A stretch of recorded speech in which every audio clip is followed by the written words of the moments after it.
আসসালামু আলাইকুম ভাইয়ারা পুরো সবাই কেমন আছেন?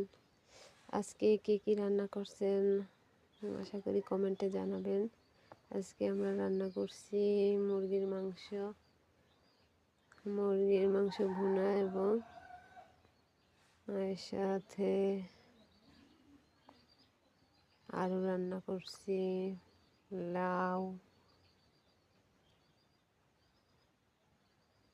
লাউর ছোলা ভাজি আলু দিয়া লাউর ছোলা ভাজি করছি, লাউ রান্না করছি ডিম দিয়া। সবাই কমেন্টে জানাবেন, আশা করি সবাই শেয়ার করে দিবেন, সবাইকে দেখার তৌফিক দান করুন।